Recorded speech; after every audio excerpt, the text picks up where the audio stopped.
Welcome to Wining and Dining with Jim White. It's the program devoted to introducing you to people who create all the flavors you love. And we've got a very special guest along with us today from an organization that is creating scores of men and women going out there to do just that, create the flavors you love. And I'm talking about El Centro's Food and Hospitality. It's just a fabulous group. Steve DeShazo is with us, the director of El Centro's Food and Hospitality Institute. Thank you for joining us, my friend. Thank you, Jim. Pleasure to be here. We can't wait to talk about all the great things that are going on at El Centro today. There's lots of it. I know. And Christy Rost is back, our guest gourmet, lovely as ever. Thank you very much. I'm so happy to be here on Wining and Dining with Jim White. Here we are in the midst of the holidays, and here again, my best Johnny Carson, holding up the book, Christy's Celebrating Home. We're going to be devoting 2 whole episodes of Wining and Dining with Jim White later on to take you inside her fabulous home in Breckenridge, Colorado, and to show you some of the wonderful things she does in her cookbook, Celebrating Home, a handbook for gracious living. You can count on that with Christy. Thank you, Jim. All right. I look forward to it. Okay. Hey, Steve, school is in. The chefs are being trained. Good on you, and thanks for everything going on at El Centro. Now, we always like to start off from the basic level, just like any good educator. We want to take people who don't understand the beauty of El Centro and what it's doing. Give us an overview of the Food and Hospitality Institute. Sure. The FHI, as we lovingly call it, has been around for almost 50 years. Started in approximately 1970. The college opened in 67. A gentleman named Gus Katsigris showed up in Dallas in 1970, hired to lead that program. And based on the work that Gus has laid out over many years, we are continuing the tradition of training the future leaders of the food and hospitality industry smack in the middle of downtown Dallas. And doing it beautifully. Now, explain to people why this is so important, because as they're dining out an average of 4 to 5 to 6 times a week, they may notice that there are a lot of people busily working in those restaurants. They may, however, notice other restaurants that don't have enough staff and don't have enough line cooks, and maybe they're having to wait for their food. But El Centro is on the case to try and solve that issue. Yes. Well, every restaurant in North Texas has a staffing challenge. In fact, as I move around town and talk with the leaders of this industry, this is the number one concern addressed not only here in North Texas, but across the nation. As our economy moves to a more service-based economy, and also as the income gap widens here in America, the food and hospitality industry is a huge opportunity for our citizens to have a path to the middle class.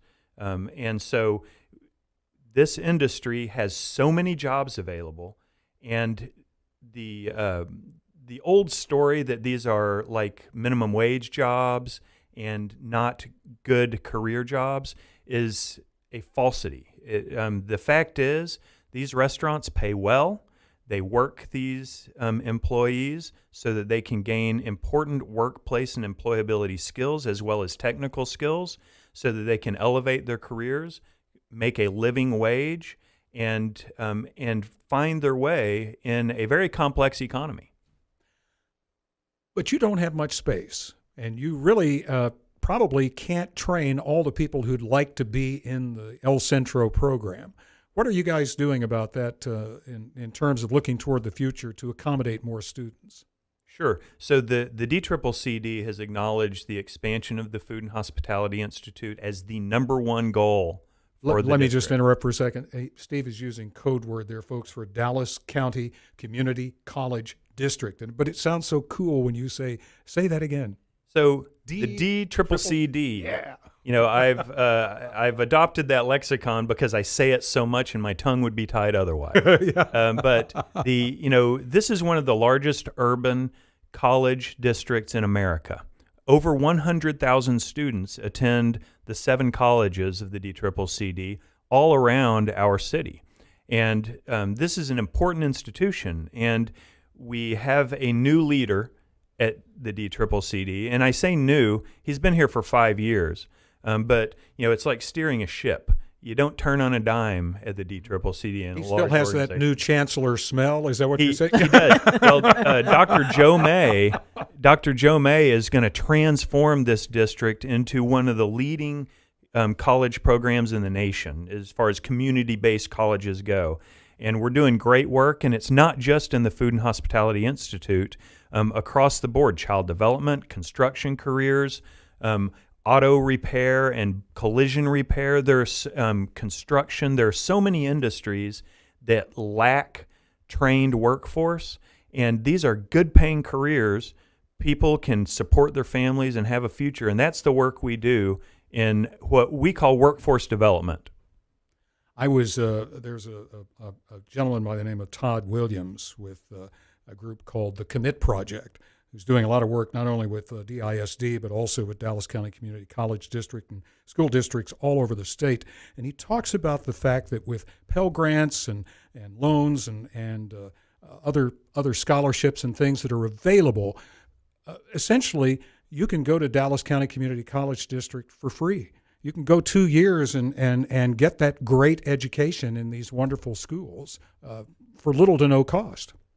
That's absolutely true, and there are several vehicles that are available to students to do it. You mentioned the Pell Grant. This is part of the federal financial aid program, and the Pell is a solid program.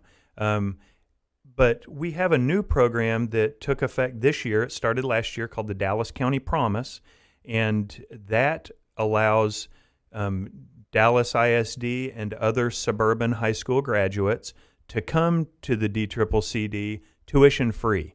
This Dallas County Promise is a very important partnership, and this year is the first year that we're getting students into the program on the Promise, and we're very excited from a district level and across North Texas. And this is a partnership not only with the community colleges and the high schools, but also universities are involved in this, so that there's a pathway from high school to an affordable education at the community college, onto university, and into the workplace. And I do want to point out the cost of education at El Centro College and the other 6 other campuses. It's $59 per credit hour. And when you do the math, 60 credit hours in an associate's degree adds up to $3,560 for a 2-year degree. That is the cost of one class at SMU. I know.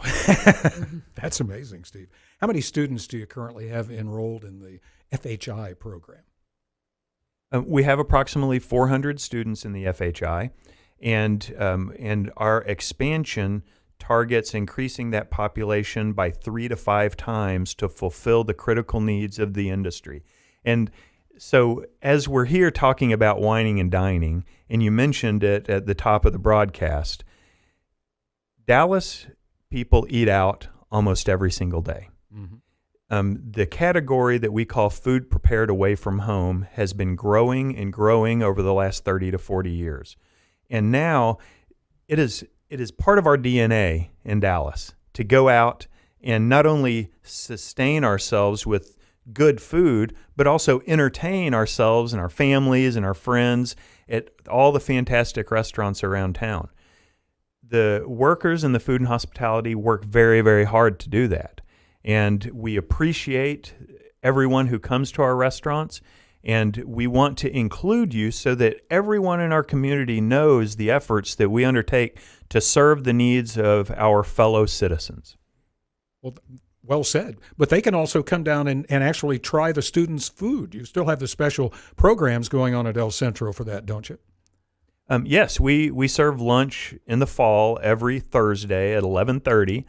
This is a collaboration between 3 of our classes, and the students actually are the leaders of these services, because each week a different student is in charge of the front of the house, the back of the house, and the pastry shop. And so this student-led activity is one of the best programs I've seen in community college culinary programs, and I've seen a lot of them around the nation as I look at best practices to bring back here to Dallas, because our community depends so much on food and hospitality, travel and tourism.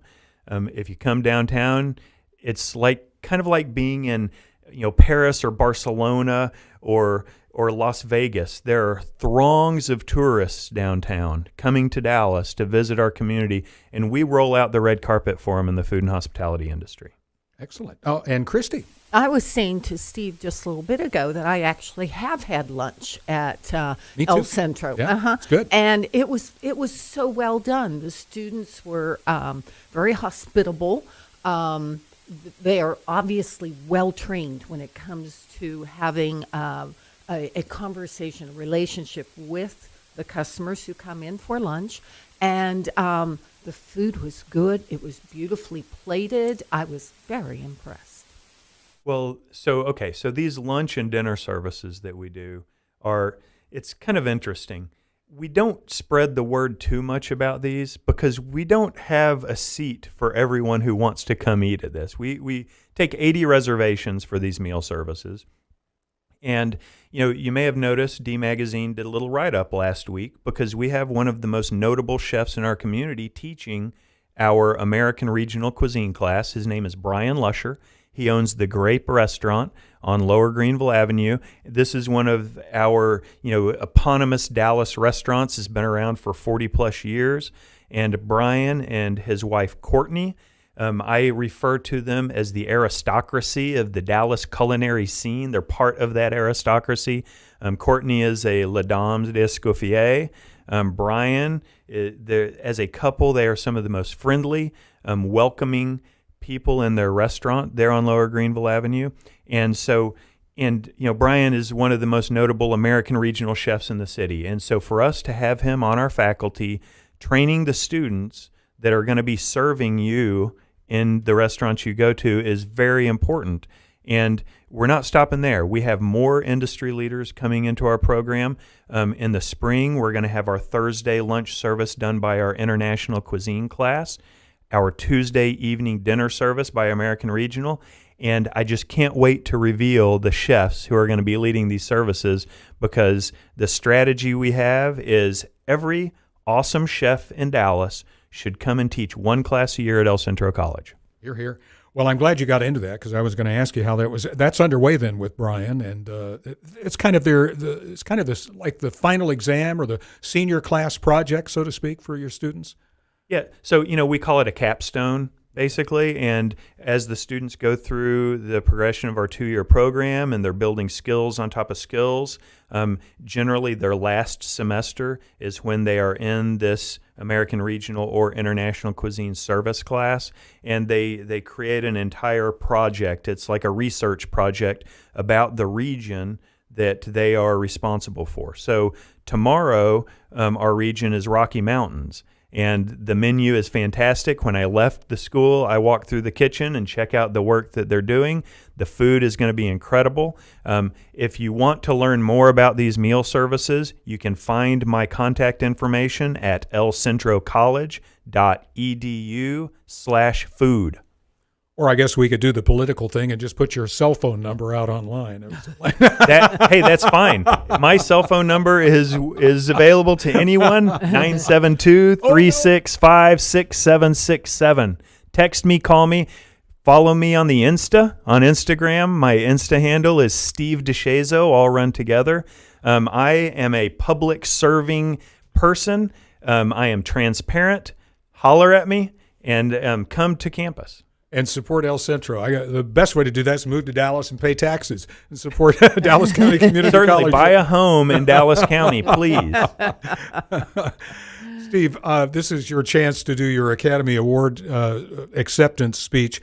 When I say to you, Steve, talk about some of the great chefs. Give us just a laundry list of some of the great chefs who have been through the El Centro program, just to kind of not only laud them, but to give people an idea of the level of training that these students get at El Centro. Sure. Richard Chamberlain, he's got 2 restaurants in Addison. Chris Vogeley is the proprietor and general manager at Three Forks. Janice Provo, Parigi. Wonderful lady, forward-facing community servant. Mm-hmm. Chad Hauser, Cafe Momentum. John Mercer is also at Cafe Momentum. Mark Castle, 20 Feet Seafood Joint. Alex Estranti, Uchi. Gosh, the list goes on and on and on. I don't want to leave anybody out. Yeah, I know.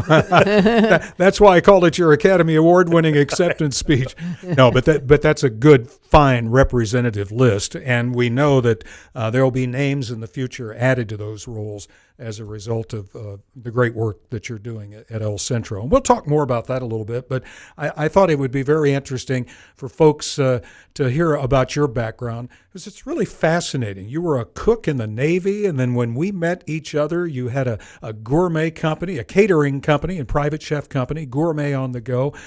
So trace along a little bit how you got here to run the food and hospitality program at El Centro. Sure. I was born in Baylor Hospital. It's a good place to start. My parents practiced law in downtown their entire careers on the very block that El Centro sits on. I grew up in downtown Dallas. I used to eat at the Record Grill all the time, that little shack that leans up against the First Building. I went to Lake Highlands High School. I got my first job at 15 at a restaurant called J.J. Muggs. It was owned by Norman Brinker. Yeah. Out in Mesquite on Restaurant Row. I was the onion ring kid. I got standard breading procedure nailed at an early age. I smelled like an onion that entire summer. I went to Lake Highlands High School. I graduated from high school, went to Stephen F. Austin University for a very short period of time. I joined the Navy. I was a cook in the Navy for 5 years, served during the first Gulf War back in 90 and 91, got out of the Navy, moved back home to Dallas, and I worked at a food manufacturing company called Best Brands. It was a bakery supply manufacturing company in Garland. And I'm a Dallas guy. I grew up in Dallas. After I kind of got out of the food business for a couple of years as an accountant and business manager, I had lost my passion for food and service. I think at my core, I'm a public servant and a servant leader. I believe in rolling up my sleeves and getting busy serving others. So whether I'm serving food to people, preparing and serving food, or I'm serving up careers to people who are passionate about food and service. I live about 7 minutes from the college, and my whole life is wrapped around my passion for food and service, my hobby for culture and people, and my profession as a chef and a culinary educator. I serve on lots of different boards, whether it's the Greater Dallas Restaurant Association, the Texas Restaurant Association Education Foundation, which operates a program called Texas ProStart. We have 76 high schools in Dallas-Fort Worth with industry-based culinary and restaurant management training programs, and that is more critical mass than anywhere else in the country. You know, Dallas-Fort Worth truly is a hub for hospitality here in the U.S., and so I also work with an organization called City Square, and this is a very important community services organization in South Dallas that serves our neighbors who are in the most need, and building a pathway for people with a passion for food and service to build a career, elevate themselves to a middle-class status. That is my life. Steve, you've just done the very best job ever of answering the most open-ended, meandering question I've ever asked in my life, but thank you for doing it so beautifully. That's the answer to how'd you get to El Centro. But I think I just want to laud you. I know you've received so many awards, but you deserve so much credit for the hard work you did in laying so much of the foundation at those high school level programs back in the day. So many awards like Teacher of the Year and so on. Talk a little bit about that and how that all got started and the work that you did at the high school level. Sure. So, you know, I wish that I could claim that I was a deliberate, thoughtful planner that laid all this stuff out before myself and executed it in a systematic way. But that's not true. I'm actually a very passionate actor, and everything that's happened has been very organic. It started with a vision to teach some high school students how to be a chef. That was the vision I had in my head the summer of 2003 before I started teaching at Wiley High School. When I hit the ground there and had about 120 students every day coming in and out of my 48-minute class period, I realized that I needed to reevaluate the way that I executed this high school culinary career training program. And what I decided was that I wanted these students to have an absolute hands-on experience and being connected to the industry so that they can understand the context for the depth and breadth of career opportunities in the massive food and hospitality industry. It's a lot more than restaurants and hotels. It's a lot more than being a cook, a chef, a waiter, a restaurant manager, and it's a heck of a lot more than what many people share this idea that someday I'd like to open my own restaurant. Mm-hmm. It's a tough row to hoe, and building context for students by connecting them with people, that is the essence of everything that we do as human beings, is when we are connected to people and can learn from one another. I followed the advice of a guy named Danny Meyer, who started Union Square Cafe back in the early 80s, and he wrote a book called Setting the Table, The Transformative Power of Hospitality in Business. And when I read that book, it changed my entire outlook on how to connect people to this idea of hospitality. And so now that was a very in-depth question to a surface level, or answer to a surface level question. But basically what I did was I formed relationships with the industry leaders in Dallas, who are many, and I physically took my students to the places that these people congregate. And Jim, you have a lot to do with this. Oh, because how so? You and Vicki, starting Savor Dallas many years ago, created a platform for me to connect my students to the industry, because I used to bring my students to volunteer at Savor Dallas. I know, and we appreciate that very much. And that was where I learned the secret to these personal connections. And the students who met those chefs back then are now leaders in our industry. And I can't even begin to list the number of students that I've had in the past who have gone on to be leaders in the industry.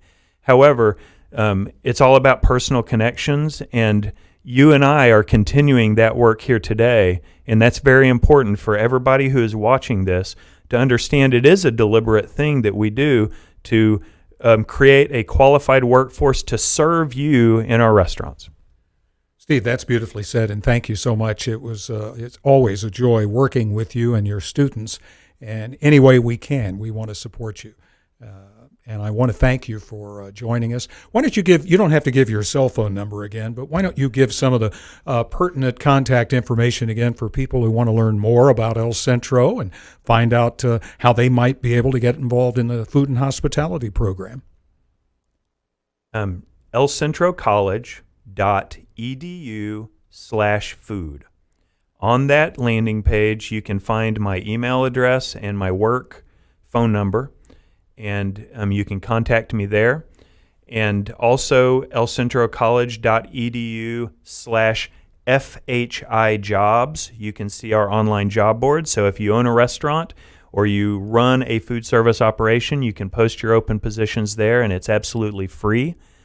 And Instagram, Steve DeShazo, all run together. And please follow me and see how I document, for the good of the food and hospitality industry, the efforts we do to develop the workforce of tomorrow. Okay. And a great move on Brian Lusher, and I can't wait to hear when you announce who the other chefs will be. It's big. Okay. Steve DeShazo with El Centro's fabulous Food and Hospitality Institute.